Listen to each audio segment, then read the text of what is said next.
क्यों कुछ लोग ज्यादा मेहनत करके भी मतलब पीछे रह जाते हैं और कुछ कम मेहनत में भी बेहतर करते हैं। चलिए इस पर थोड़ी गहराई से बात करते हैं। बिल्कुल, ये एक बहुत ही बुनियादी सवाल है। लेख के हिसाब से ये फर्क है जैसे सतह और गहराई का। अच्छा, कैसे? रटना वो जानकारी को बस सतह पर रखता है।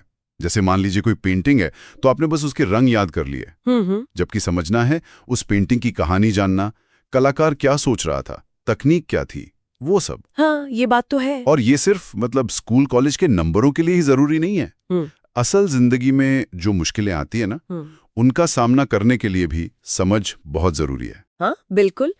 लेख में एक उदाहरण भी था शायद, परीक्षाओं को लेके। बड़ा दिलचस्प लगा मुझे वो। हाँ, वो उदाहरण बिल्कुल सही है।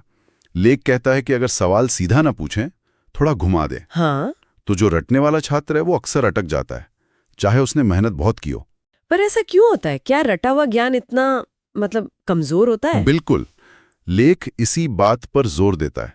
रटा हुआ ज्ञान क्या है कि वो एक खास ढांचे से जुड़ा होता है। अच्छा। जैसे ही सवाल का तरीका बदला, वो ढांचा हिल गया, तो जानकारी बेकार हो जाती है। समझने वाला जो छात्र है, क्योंकि उसने असली कॉन्सेप्ट को समझा है, वो उस ज्ञान को नए तरीके से भी इस्तेमाल कर लेता है। हाँ, वो जवाब बना लेता है, ढूंढता नहीं है। बिल्कुल, वो जवाब बना रहा होता है। लेख इसे नॉलेज ट्रांसफर कहता है, एक जगह सीखी बात को दूसरी जगह इस्तेमाल कर पाना। अच्छा, तो ये फर्क है, जानकारी को सिर्फ रखना और उसे सही में इस्तेमाल कर पाना। ये तो साफ है। लेकिन लेख सिर्फ अकादमिक सफलता से आगे भी जाता है ना। मुझे याद है असफलता और उससे वापसी, मतलब रेजिलियंस पर भी काफी कुछ था उसमें। हाँ, और ये समझना बहुत जरूरी है।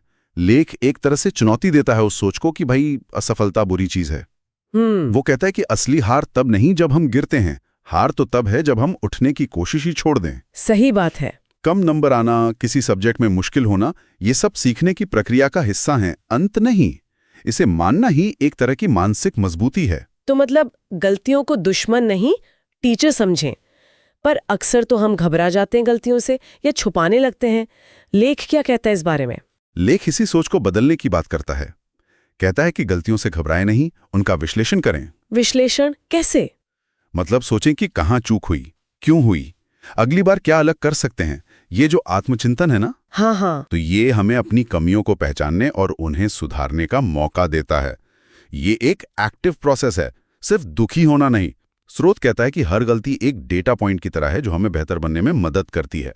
तो ये सिर्फ ज्ञान लेना नहीं है, बल्कि एक मजबूत नजरिया, एक माइंडसेट बनाना है, मुश्किलों से न घबराने वाला। बिल्कुल, दृढ़ता का, हौसले का।